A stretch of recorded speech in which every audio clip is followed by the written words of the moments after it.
저희 교회가 처음 생길 때 창세기를 시작했습니다.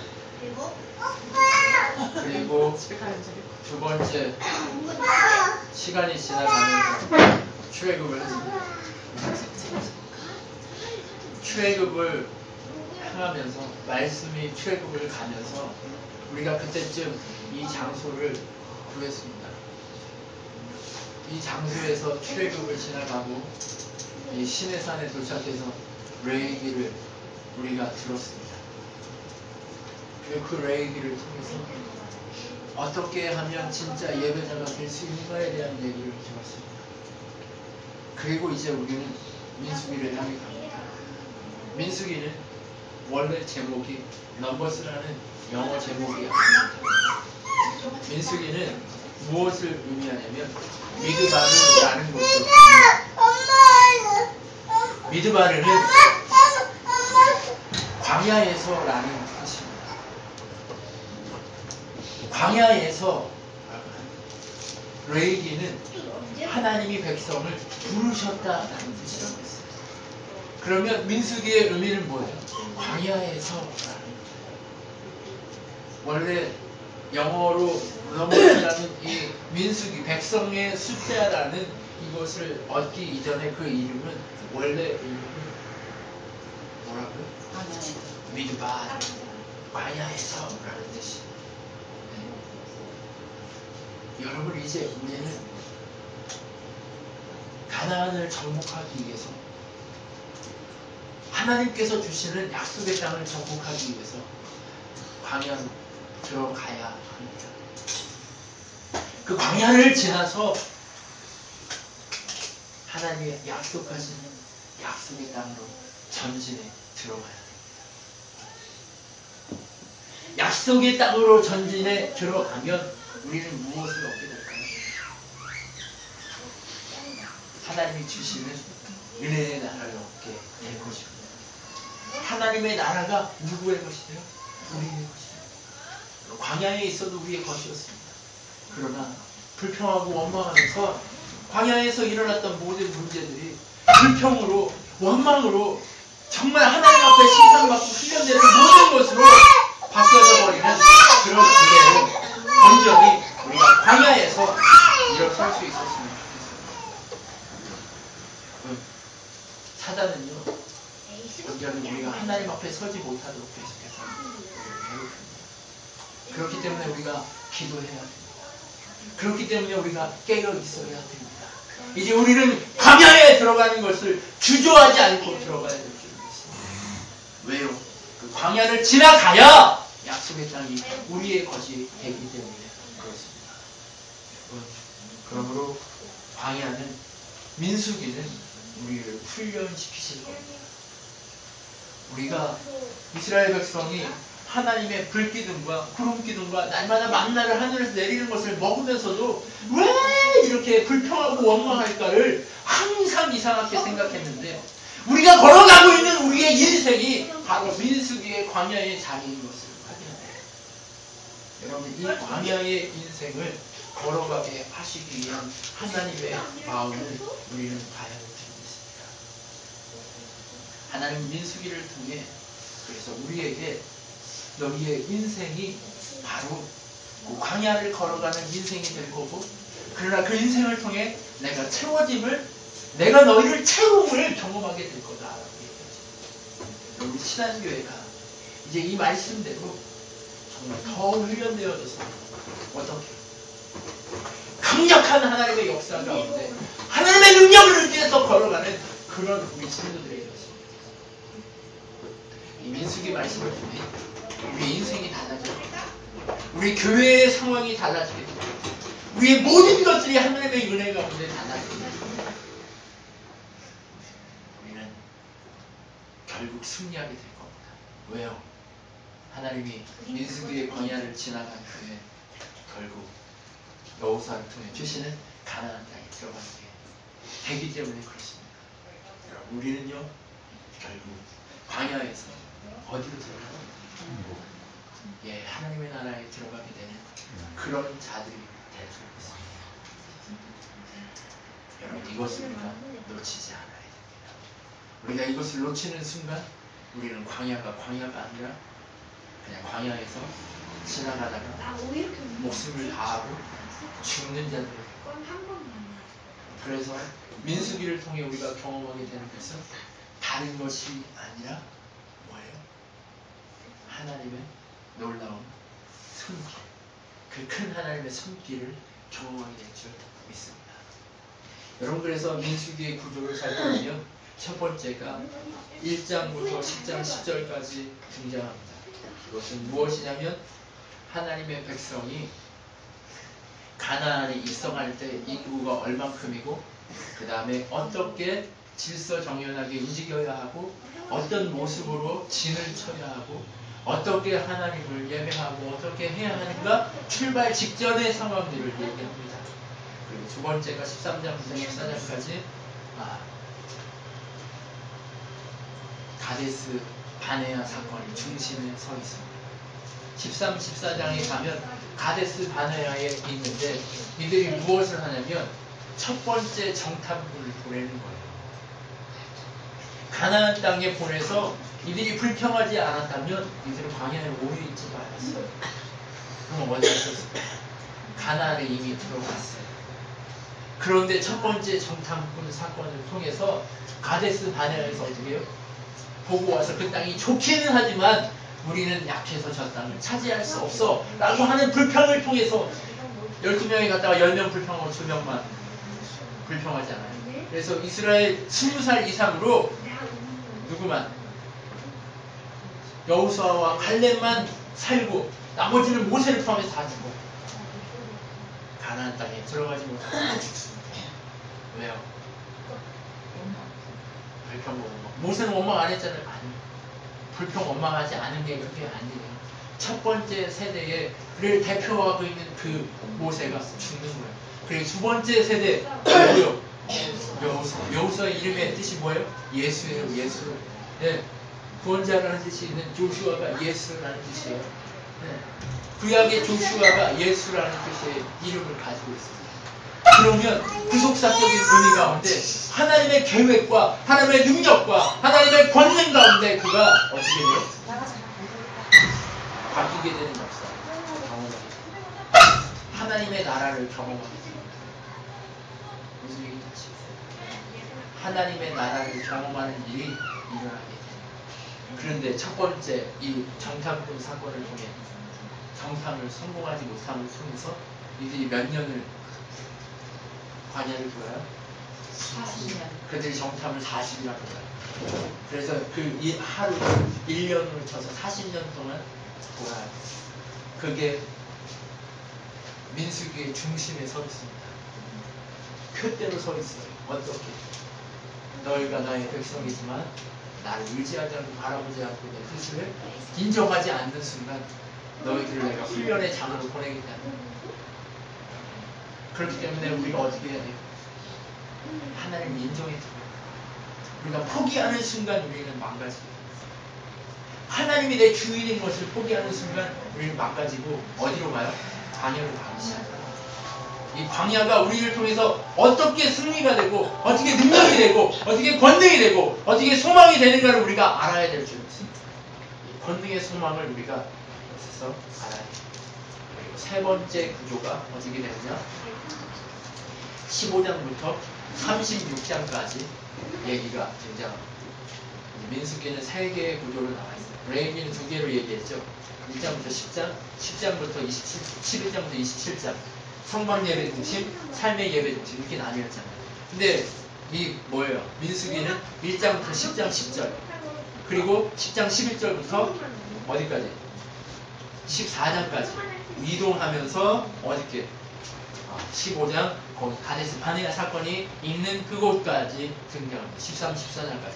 그리고 어떻게 해요? 15장부터 36장까지 세 번째 광야의 삶을 보여줘요. 그 광야의 삶이 15장부터 36장까지 40년이 진행이 돼요. 그리고 그 중간에 아론이 죽고 그리고 모세가 요단 그림이 이렇게 되잖아요. 여기가 지중해고 여기가 갈릴리오서 4해 그러면 요단 동편 이쪽이 동편이에요. 서편. 하나님 허락하기로 한 땅은 이쪽이에요. 근데 여기로 바로 들어가면 여기 블레셋 사람이 있으니까 전쟁 때문에 안 들어간다고 할까봐 여기서 정탐을 보냈는데 여기서 실패해요. 실패하고 나서 40년 동안 여기 돌고 여기 신광야 돌고 이렇게 돌다가 모압 땅으로 들어가요. 그래서 여기를 차지하는 그 그림까지가 어떻게 해요? 민수기의 그림이에요. 그리고 이 땅에서 어딘가에서 모세가 죽어요. 그리고 모세가 죽고 조슈아가 일어나요. 조슈아가 일어나서 여기로 들어가요. 이게 바로 여호수아의 얘기예요. 그럼 신명기는 뭡니까? 설교예요, 설교. 모세가 이스라엘 백성에게 죽기 직전에 한 설교가 바로 신명기예요. 이것을 우리가 알면 이 문제를 정확하게 볼 수 있어요. 그래서 모세가 어디까지 가요? 요단을 건너는 그 직전까지 가요. 첫 번째로는요, 거기까지밖에 못 가요. 누가 와야 넘어가요? 네, 예수가 와야 넘어가는 거예요. 네, 이게 하나님의 계획입니다. 이 민수기를 통해 작게는 이스라엘 민족이 땅을 차지하는 그 여정, 훈련되어지는 그 여정, 그것을 우리에게 보여줍니다. 크게는 예수 그리스도 그분이 오셔야만 우리의 구속의 역사가 일어난다는 것을 보여주고, 그리고 더 크게는 예수님이 다시 오셔야만 요단강 건너가 만나는 하나님의 나라를, 우리가 진짜 하나님의 그 마지막 그때를 경험하게 된다는 것을 보여주게 됩니다. 그래서 민수기의 개념은 바로 하나님의 백성이 되게 하시는 훈련의 장으로 민수기가 사용되고 있다는 것을 알죠. 그러면 하나님이 결국 민수기를 통해서, 이런 민수기를 통해서 결국 말씀하시고자 하는 그 의미는 무엇일까? 그것을 구체적으로 생각했습니다. 이제 민수기의 주제를 알아야 하겠다는 거예요. 민수기의 주제가 무엇인가를 알아야 하겠다는 거예요. 자, 얘들아, 좀 조용히 해봐. 민수기의 주제가 뭘까? 생각해 보십시오. 넘버스 했잖아요. 이게 70인역을 만들 때 넘버스라는 그러니까 민수기라는 그 이름을 얻었어요. 자, 2000년 전에 예수님 오시고 이제 신약 구약, 그러니까 히브리어로 되어 있는 구약을 헬라어로 바꾸는 그 작업을 할 때 바로 그때 이런 민수기라는 이름으로 바뀐 거예요. 그런데 이 민수기의 그 진짜 하나님의 의도는 뭐냐? 백성다워짐입니다. 백성다워짐. 무슨 얘기인지 아시죠? 백성다워짐. 여러분, 민수기를 왜 하나님이 주셨어요? 너희가 내 백성다워지라고 주신 거예요. 민수기의 그림이 뭐예요? 예죠, 예. 하나님 예. 이스라엘 백성만의 얘기가 아니라 우리들의 인생의 얘기예요. 그래서 어떻게 되라는 거예요? 백성다워지라는 거예요. 네가 크리스찬이냐? 네가 내 백성이냐? 그럼 백성다워져라. 여러분 무슨 얘기인지 아시겠어요? 민수기를 통해 우리에게 뭘 보여주냐? 내가 너를 백성답게 만들어 주겠다. 근데 이스라엘 백성이 백성다웠어요? 안 다웠어요? 안 답죠. 근데도 하나님 그들을 포기를 안 해요? 포기하지 않아요. 포기하지 않고 그들을 뭐라고 얘기해요? 내 백성이다. 첫 번째 세대가 지옥 갔을까요? 아니에요. 누구도 몰라요. 하나님이 아시는 거예요. 모세도 지옥 갔겠네요. 하나님이 몰라요. 여러분 그런 게 아니에요. 백성다워지게 만드는 것을 그려 보여주고 있는 거예요. 우리의 인생에 첫사람은 죽어야 되는 거예요. 첫사람은 죽어야 되고 그 다음 사람이 예수 그리스도 안에서 중생하고 예수 그리스도 안에서 예수의 백성된 자들은 살아야 하는 거예요. 그 자들만 성화의 길을 가다가 결국 하나님의 나라에 들어가게 된다는 거예요. 백성답게 만드시는 것은 누가 한다는 거예요? 하나님이 하신다는 것을 우리에게 보여줍니다. 하나님은요 우리에게 백성다워지라고 얘기하고 있습니다. 여러분 로마서 5장 1절로 6절을 한번 읽어보세요. 이제 우리는 하나님의 약속을 믿고 그 믿음으로 하나님 보시기에 올바른 자라는 인정을 받았으니 우리 주 예수 그리스도를 통해 하나님과 참다운 화평을 누릴 수 있게 되었습니다. 원수여서 화평을 누릴 수 없었어요. 그런데 누구 때문에? 예수님이 와서 화평을 누릴 수 있는 자가 되어버렸단 말이에요. 우리는 그리스도를 믿음으로써 지금 우리가 서 있는 이 가장 높은 특권을 가진 자리에 우리는 은총을 받았습니다. 그리고 하나님께서 우리를 위해 행하실 모든 계획이 실제로 이루어져 나가는 것을 확신과 기쁨을 가지고 기다리고 있는 것입니다. 우리는 어떤 어려운 문제와 공경에 처했을 때도 그것이 가져다줄 좋은 결과를 생각하며 기뻐할 수 있습니다. 시련은 오히려 우리에게 인내를 배우게 합니다. 인내는 강함을 길러주고 하나님을 향한 우리의 희망과 믿음을 흔들리지 않는 굳건한 것으로 만들어주기 때문입니다. 광야가 뭐예요? 인내의 장이에요. 인내는 뭘 만든대요? 네, 인내가 곧 무엇을 만들어내요? 흔들리지 않는 그 뭐예요? 연단을 낳게 하는 거예요. 우리의 희망이 흔들리지 않게 하는 거예요. 우리 희망 어디 있어요? 우리의 소망이 어디 있어요? 하나님의 나라가 우리의 소망인 거예요.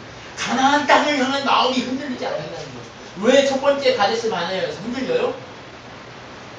하나님이 허락하기로 한 약속의 땅에 대한 그 마음, 그 소망이 흔들리기 때문에 흔들렸다는 거예요. 여러분, 그런데 우리의 힘으로 가려고 하면 흔들려요.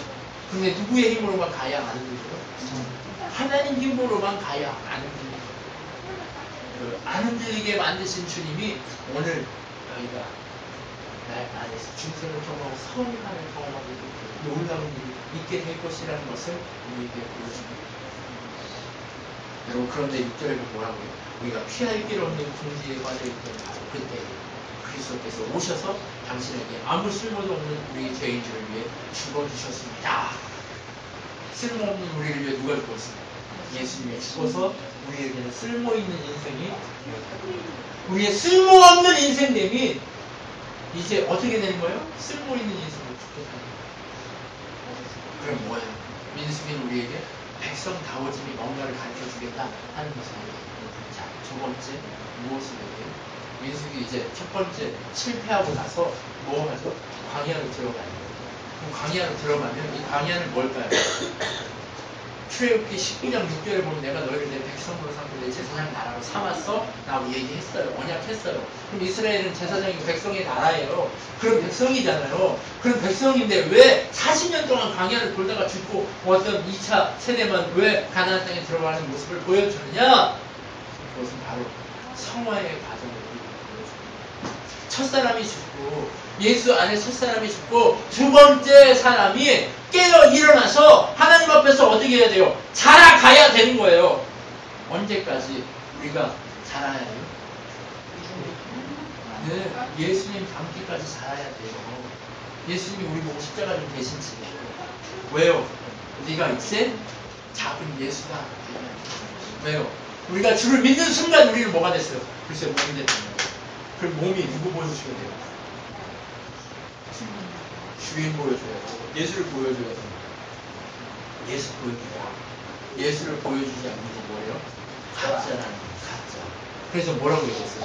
여러분은 벌써 오래전에 그리스도인이 되었습니다. 그러나 이제 남을 가르칠 만한 한데도 아직도 하나님의 말씀을 초보적인 원리도 채 이해하지 못한 형편입니다. 언제까지 초보로 남아있을 거냐 말이에요. 언제까지 초보로 살 거냐 이렇게 얘기하는 거예요. 그리고 나서 뭐라고 해요? 간단한 음식을 먹을 만큼 크지 못하고 언제까지 젖만 먹는 갓난아기에 머물러 있겠습니까? 젖만 먹는 사람은 옳고 그른 것을 분별하지 못합니다. 아직 어린아이에 불과하기 때문입니다. 언제까지 어린아이로 살 거냐고 얘기합니다. 언제까지 어린아이로 살겠어요? 우리 언제까지 불평만 하고 어린아이로 사시겠습니까? 언제까지 우리가 불평하면서 원망하면서 그렇게 살아야 하겠어요? 우리는요 불평하고 원망하면서 살 수 있는 그런 존재들이 아니에요. 이제 주님이 우리를 내버려 두시지 않겠대요. 어떻게 하겠대요? 단단한 음식도 먹을 수 있는 자로 바꾸시겠다는 거예요. 뭐래요? 이제 너희가 뭐라고 그랬어요? 초보적 원리도 이해해. 벌써 오래전에 남을 가르칠만 하게 되어야 한다 이 얘기예요. 무슨 얘기인지 아시겠죠? 그리고 여러분이 성장한 그리스도인이 되어 장창한 그리스도인이 되어 올바른 일을 실천함으로써 옳고 그른 것을 분별하게 되어야만 비로소 단단한 음식을 먹고 하나님의 말씀에 깊은 뜻을 깨달을 수 있는 능력을 갖게 되는 것입니다. 그럼 어떻게 해야 돼요? 민수기도 필요해요? 안 필요해요? 필요하다는 거예요. 딱딱한 음식을 먹을 수 있는 훈련이 필요하다는 거예요. 우리나라 이 애들한테 군대가 필요한가요? 안 필요한가요? 필요하단 말이에요. 왜요? 간단한 음식을 먹을 수 있게 만들어준다니까. 네. 거기를 갔다 오면요 자라요. 사람이 자라요. 제일 쓸데없는 자, 히브리서에 보면 바로 이렇게 나와 있는 거예요. 그 다음에 뭐라고 얘기하냐, 6장 1절에. 이제는 그리스도의 초보 진리를 배우느라 같은 자리에 언제까지 맴도는 일을 그만두고 더 깊은 진리를 배우는 자리로 나가주시오. 민수기로 나아가라는 거예요. 또 이의 역을 키워서 건장한 교인의 품격을 가지십시오. 언제까지 날마다 우유만 먹으면서 이렇게 울고 있을 거예요. 몸은 어른이야. 근데 정신은 3살이야. 그래서 배고프면 막 울어. 그리고 옷에다 막 똥 싸. 그러면 이거 뭐예요? 품격이 있는 거예요, 없는 거예요? 없어요. 아니, 품격이 아예 없는 인생인 거예요. 그러니까 민수기로 나가야 돼, 안 나가야 돼요? 광야에 나가야 돼요, 안 나가야 돼요? 나가야 돼요. 여러분, 더 이상 정말 하나님을 믿어야 할 필요성만 가지고 떠드는 일에 머무르는 거예요. 여러분, 이게 정말 우리한테 정말 중요한 메시지예요. 착한 일을 위해 구원을 얻으려는 어리석은 생각입니다. 착한 일을 해가지고 구원을 얻으려는 어리석은 생각을 버리고 더 이상 뭐 하래요? 하나님을 믿어야 한다는 필요성만 가지고 떠드는 정말 말만 앞세우는 그런 인생을 살지 말라는 거예요. 입만 떠들지 말래요. 이제 입만 떠드는 인생이 아니고 입만 떠드는 인생은 방향이 없었어요. 그 인생은요, 하나님 버리는 순간 이제 방향을 빠져요. 저 바닥, 저 밑에까지 들어가요. 여러분, 그러지 않기 위해 우리가 어디로 가야 돼요? 장성해야 돼요. 자, 에베소서 4장 12절 이렇게 얘기해요. 하나님께서 이렇게 우리에게 최선을 다할 수 있는 특별한 능력을 주신 까닭이 무엇이겠습니까? 그것은 우리가 하나님의 백성이 하나님을 위해서 열심히 일할 수 있게 하여 그리스도의 몸인 교회를 힘있고 성숙하게 하려는 것입니다. 그럼 마침내 우리가 자신의 구원뿐 아니라 구주이신 하나님의 아들에 대한 믿음으로 하나가 되어 주 안에서 완전히 성숙한 인간이 될 것입니다. 그렇습니다. 우리는 그리스도 완전한 충만한 상태까지 이르게 될 것입니다.